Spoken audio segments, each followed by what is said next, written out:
ಜಾಮೀನಿಗಾಗಿ ಅರ್ಜಿ ಸಲ್ಲಿಸಿದ್ದ D ಗ್ಯಾಂಗ್ಗೆ shock ಮೇಲೆ ಶಾಕ್ ಎದುರಾಗ್ತಾ ಇರೋದು. ಪವಿತ್ರ ಗೌಡ ಜಾಮೀನು ನಿರೀಕ್ಷೆಯಲ್ಲಿ ಇದ್ರು, ಆದರೆ ಅವರಿಗೆ ಈಗ ಶಾಕ್ ಎದುರಾಗಿದೆ. ಕಾರಣ ಜಾಮೀನು ಅರ್ಜಿ ವಿಚಾರಣೆಯನ್ನ 27ನೇ ತಾರೀಕು ಮುಂದೂಡಲಾಗಿದೆ. ಒಂದ್ ಕಡೆ ಪವಿತ್ರ ಗೌಡ ಅರ್ಜಿಯ ಜೊತೆಗೆ ಅನುಕುಮಾರ್ ಅರ್ಜಿ ವಿಚಾರಣೆಯನ್ನು ಕೂಡ ಕೋರ್ಟ್ ಮುಂದೂಡಿದೆ. ಕೆಲ ಕಾಲ ಅರ್ಜಿ ವಿಚಾರಣೆಯನ್ನ ಕೋರ್ಟ್ ಮುಂದೂಡಿರೋದು. ಆಗಸ್ಟ್ 27ನೇ ತಾರೀಕು ಪವಿತ್ರ ಅರ್ಜಿ ವಿಚಾರಣೆಯನ್ನ ಮುಂದೂಡಿದ್ರೆ, ಇತ್ತ ಅನುಕುಮಾರ್ ಅರ್ಜಿ ವಿಚಾರಣೆಯನ್ನು ಕೂಡ ಕೆಲ ಕಾಲ ಮುಂದೂಡಲಾಗಿದೆ.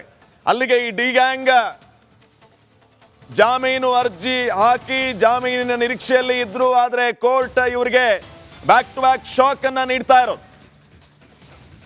ಈಗ 17 ಆರೋಪಿಗಳ ಪೈಕಿ ವಿನಯ್, ಪವಿತ್ರ ಗೌಡ ಮತ್ತು ಅನುಕುಮಾರ್ ಜಾಮೀನು ಅರ್ಜಿಯನ್ನ ಸಲ್ಲಿಸಿದ್ರು.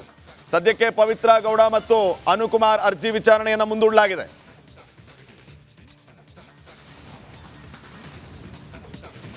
ವಿಚಾರಕ್ಕೆ ಸಂಬಂಧಪಟ್ಟಂಗೆ ಇನ್ನಷ್ಟು ಮಾಹಿತಿಯನ್ನ ನೀಡ್ತಾರೆ ಪ್ರತಿನಿಧಿ ಸುನೀಲ್. ಈಗ ಫೋನ್ ಸಂಪರ್ಕದಲ್ಲಿ. ಸುನೀಲ್, ಜಾಮೀನು ಸಿಕ್ಕಬಿಡಬಹುದು ಅನ್ನುವಂಥ ನಿರೀಕ್ಷೆಯಲ್ಲಿದ್ದ ಡಿ ಗ್ಯಾಂಗ್ಗೆ ಈಗ ಶಾಕ್ ಎದುರಾಗ್ತಾ ಇರೋದು.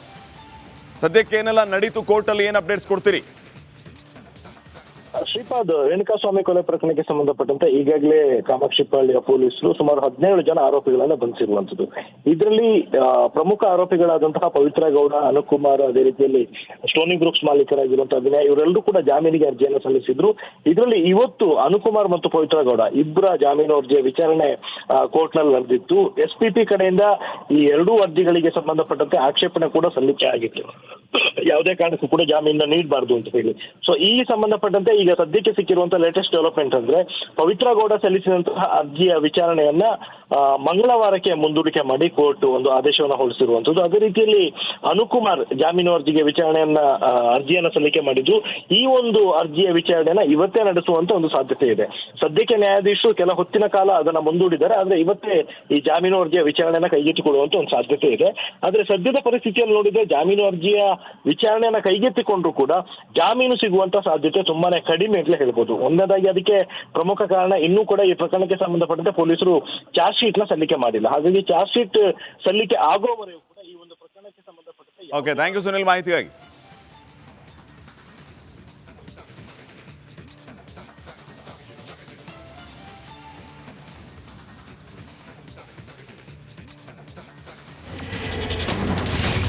ಈಗ ಕ್ಯಾಬಿನೆಟ್ ಸಭೆಯನ್ನು ಮುಗಿಸ್ಬಿಟ್ಟು DCM DK ಶಿವಕುಮಾರ್ ಅವರು ಲೋಕಾಯುಕ್ತ ಅಧಿಕಾರಿಗಳ ಈ ತನಿಖೆಗೆ ಈಗ ಬಂದಿರುವಂಥದ್ದು. ಲೋಕಾಯುಕ್ತ DYSP ಈ ಸತೀಶ್ ಅವರ ನೇತೃತ್ವದಲ್ಲಿ ತನಿಖೆ ನಡೀತಾ ಇದೆ. ಇಲ್ಲೊಂದು ಗಮನಿಸಬೇಕಾಗುತ್ತೆ ಶ್ರೀಪಾದ್ ಪಾಟೀಲ್, ಇಲ್ಲಿರೋದು ಕಾಂಗ್ರೆಸ್ ಸರ್ಕಾರ, ಅದರಲ್ಲೂ ಕೂಡ DK ಶಿವಕುಮಾರ್ ಉಪಮುಖ್ಯಮಂತ್ರಿ, ಈ ಅಂಡರಲ್ಲಿ ಬರೋದು ಕೂಡ ಲೋಕಾಯುಕ್ತ ಅಧಿಕಾರಿಗಳು. ಎಷ್ಟು ಮಟ್ಟಿಗೆ ಈ ಸತ್ಯಾಂಶಗಳು ಬರುತ್ತೋ ಗೊತ್ತಿಲ್ಲ, ಅಂದರೆ ನಿಷ್ಪಕ್ಷಪಾತ ತನಿಖೆ ಎಷ್ಟು ಮಟ್ಟಿಗೆ ಬರುತ್ತೋ ಗೊತ್ತಿಲ್ಲ. ಅದು ಲೋಕಾಯುಕ್ತ ಅಧಿಕಾರಿಗಳಿಗೆ ಬಿಟ್ಟಂಥ ವಿಚಾರ. ಶ್ರೀಪಾದ್ ಪಾಟೀಲ್, ಸತತ 1 ಗಂಟೆಯಿಂದ ಈಗ ಲೋಕಾಯುಕ್ತ ಅಧಿಕಾರಿಗಳು ಈ DK ಶಿವಕುಮಾರ್ ಅವರನ್ನ ತನಿಖೆಯನ್ನು ನಡೆಸ್ತಾ ಇದ್ದಾರೆ. ಓಕೆ, ಥ್ಯಾಂಕ್ ಯು ನಿಕೇಶ್ ಮಾಹಿತಿಗಾಗಿ. ಸಚ್ಚಿದಾನಂದ ಆಗಮಿಸಿದ್ದಾರೆ. ಇದೇ ಮೊದಲ ಬಾರಿಗೆ ರಚಿತಾ ರಾಮ್ ದರ್ಶನ್ ಅವರನ್ನ ಭೇಟಿ ಆಗ್ತಾ ಇರೋದು. ನಮಗೆಲ್ಲ ಗೊತ್ತಿರುವ ಹಾಗೆ ರಚಿತಾ ರಾಮ್ ದರ್ಶನ್ ಜೈಲು ಸೇರಿದ ನಂತರ ಒಂದು ಎಕ್ಸ್ ಖಾತೆಯಲ್ಲಿ ಪೋಸ್ಟ್ ಅನ್ನ ಮಾಡಿರ್ತಾರೆ.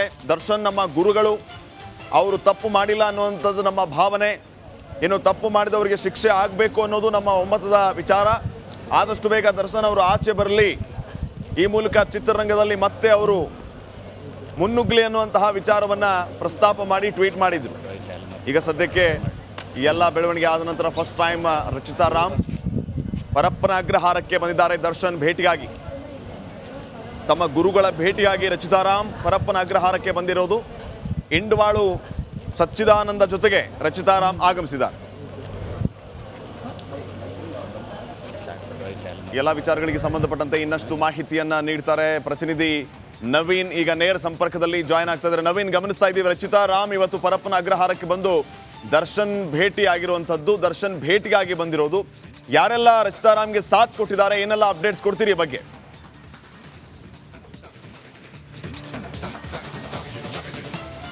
ಶ್ರೀಪಾದ್ ಪಾಟೀಲ್, ಪರಪ್ಪನ ಅಗ್ರಹಾರ ಜೈಲಿಗೆ ಬರೋಬ್ಬರಿ 64 ದಿನಗಳ ಬಳಿಕ ಅಂತಂದರೆ ದರ್ಶನ್ ಜೈಲು ಸೇರಿ 64 ದಿನಗಳು ಕಳೆದ ಬಳಿಕ ಏನು ದರ್ಶನ್ ನಮ್ಮ ಗುರುಗಳು ಅಂತಲೇ ಯಾವಾಗಲೂ ಹೇಳ್ಕೊಳ್ತಾ ಇದ್ದಂತಹ ರಚಿತಾ ರಾಮ್ ಅವರು ಇವತ್ತು ಜೈಲಿಗೆ ಬಂದಿರುವಂಥದ್ದು. ಪರಪ್ಪನಗರ ಜೈಲಿನಲ್ಲಿ ಅವ್ರನ್ನ ಭೇಟಿ ಆಗೋದಕ್ಕೆ ಈಗ ಏನು 2 ಬ್ಯಾಗ್ಗಳಲ್ಲಿ ತಂದ ತಿಂಡಿ ಹಾಗೂ ಒಂದು ಬ್ಯಾಗ್ನಲ್ಲಿ ಮುಚ್ಚಿದ ಒಂದಷ್ಟು ಬ್ಯಾಗ್ಗಳಿತ್ತು. ಅದರಲ್ಲಿ ಬಟ್ಟೆ ಏನಾದರೂ ಬೇರೆ ವಸ್ತುಗಳು ಇರುವ ಕೂಡ ಸಾಧ್ಯತೆ ಇರುವಂಥದ್ದು.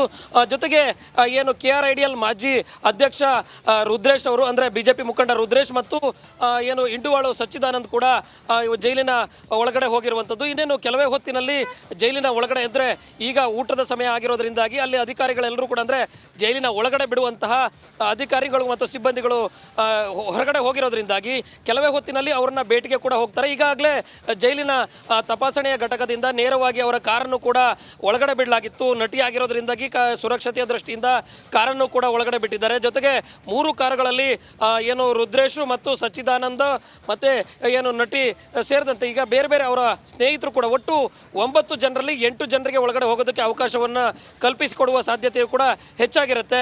ಈಗಾಗಲೇ ಜೈಲಿನಲ್ಲಿ ಅವರನ್ನ ಭೇಟಿ ಆಗೋದಕ್ಕೆ ಏನು ಅಲ್ಲಿ ಹೊರಗಡೆ ಪ್ರೊಸೀಜರ್ಗಳನ್ನು ಏನು ಆಧಾರ್ ಕಾರ್ಡ್ ಸೇರಿದಂತೆ ಅವರ ಚೆಹರೆ ಇರುವಂಥ ಒಂದಷ್ಟು ದಾಖಲೆಗಳನ್ನು ಒಳಗಡೆ ಪಡೀತಾರೆ. ಆ ಒಂದು ಇಂಟರ್ವ್ಯೂ ಸೆಂಟರ್ನಲ್ಲಿ ಈಗಾಗಲೇ ದಾಖಲೆಗಳನ್ನು ಕೊಟ್ಟು ನಟಿ ರಚಿತಾ ರಾಮ್ ಅವರು ಜೈಲಿನ ಒಳಗಡೆ ಹೋಗಿರುವಂಥದ್ದು. ಕೆಲವೇ ಹೊತ್ತಿನಲ್ಲಿ ದರ್ಶನನ್ನು ಕೂಡ ಭೇಟಿ ಆಗ್ತಾರೆ. ಈಗಾಗಲೇ ಹೊರಗಡೆ ಇದ್ದಾಗಲೂ ಕೂಡ ಒಂದಷ್ಟು ಮಾತುಗಳನ್ನು ಸಾಮಾಜಿಕ ಜಾಲತಾಣದಲ್ಲಿ ನಟಿ ರಚಿತಾ ರಾಮ್ ಅವರು ಹೇಳ್ಕೊಂಡಿದ್ರು.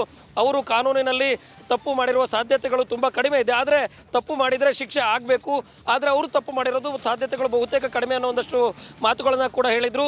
ಅವರು ನನಗೆ ಗುರು ಅಂತ ಕೂಡ ಹೇಳ್ಕೊಂಡಿದ್ರು. ಸಂಪರ್ಕದಲ್ಲಿ ಮತ್ತೊಂದು ಬ್ರೇಕಿಂಗ್ ಅಪ್ಡೇಟ್ ಲಭ್ಯ ಆಗ್ತಾ ಇದೆ, ನೋಡೋಣ.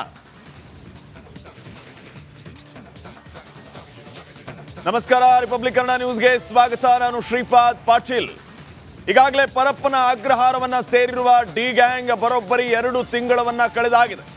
ಈ ಮಧ್ಯೆ ಯಾರಾದ್ರೂ ಬೇಲ್ ಅರ್ಜಿ ಹಾಕ್ಲಿ ಬಿಡ್ಲಿ, ನಾನಂತೂ ಬೇಲ್ಗೆ ಅರ್ಜಿ ಸಲ್ಲಿಸ್ತೀನಿ ಅಂತ ಪವಿತ್ರ ಗೌಡ ಜಾಮೀನು ಅರ್ಜಿಯನ್ನ ಸಲ್ಲಿಸಿದ್ದಾಯ್ತು. ಈಗ ಜಾಮೀನು ಅರ್ಜಿ ವಿಚಾರಣೆಯನ್ನ ಮುಂದೂಡಲಾಗಿದೆ. ಬೇಲ್ ನಿರೀಕ್ಷೆಯಲ್ಲಿದ್ದಂತಹ ಪವಿತ್ರ ಗೌಡಗೆ ಶಾಕ್. ಮಂಗಳವಾರಕ್ಕೆ ಪವಿತ್ರ ಅರ್ಜಿ ವಿಚಾರಣೆಯನ್ನ ಮುಂದೂಡಲಾಗಿದೆ. ಇವತ್ತು ವಿಚಾರಣೆಯನ್ನ ಎತ್ಕೊಂಡಿದ್ದಂತಹ ನ್ಯಾಯಾಲಯ ಅರ್ಜಿ ವಿಚಾರಣೆಯನ್ನ ಮಂಗಳವಾರಕ್ಕೆ ಮುಂದೂಡಿದೆ. ಈ ಮೂಲಕ ಬೇಲ್ಗಾಗಿ ಅರ್ಜಿ ಸಲ್ಲಿಸಿದ್ದ ಪವಿತ್ರಗೆ ಶಾಕ್ ನೀಡಿದೆ ನ್ಯಾಯಾಲಯ. ಪವಿತ್ರ ಬೇಲ್ ಅರ್ಜಿ ವಿಚಾರಣೆಯನ್ನ ಮುಂದೂಡಲಾಗಿದೆ. ಅಂದ್ರೆ ಬರುವ ಮಂಗಳವಾರಕ್ಕೆ ಪವಿತ್ರ ಗೌಡ ಅರ್ಜಿ ವಿಚಾರಣೆಯನ್ನ ಮುಂದೂಡಲಾಗಿದೆ. ರೇಣುಕಸ್ವಾಮಿ ಹತ್ಯೆ ಕೇಸ್ನಲ್ಲಿ A1 ಆರೋಪಿಯಾಗಿರುವಂತಹ ಪವಿತ್ರ ಗೌಡ ಜಾಮೀನಿಗಾಗಿ ಅರ್ಜಿಯನ್ನ ಸಲ್ಲಿಸಲಾಗಿತ್ತು. ಇವತ್ತು ವಿಚಾರಣೆಗೂ ಕೂಡ ಬಂದಿತ್ತು. ಆದರೆ ಈಗ ಮಂಗಳವಾರಕ್ಕೆ ಪವಿತ್ರ ಜಾಮೀನು ಅರ್ಜಿ ವಿಚಾರಣೆಯನ್ನ ನ್ಯಾಯಾಲಯ ಮುಂದೂಡಿದೆ. ಈ ಮೂಲಕ ಜಾಮೀನು ನಿರೀಕ್ಷೆಯಲ್ಲಿದ್ದಂತಹ ಪವಿತ್ರ ಗೌಡಗೆ ಶಾಕ್ ಎದುರಾಗಿದೆ.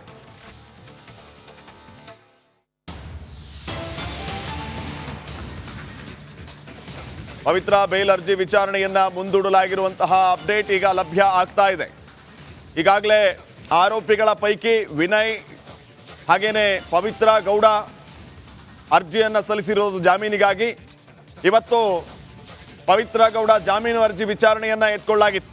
ಈಗ ವಿಚಾರಣೆಯನ್ನ ಮುಂದೂಡಲಾಗಿದೆ. ಬರುವ ಮಂಗಳವಾರ ಜಾಮೀನು ಅರ್ಜಿ ವಿಚಾರಣೆಯನ್ನ ಮುಂದೂಡಲಾಗಿರೋದು.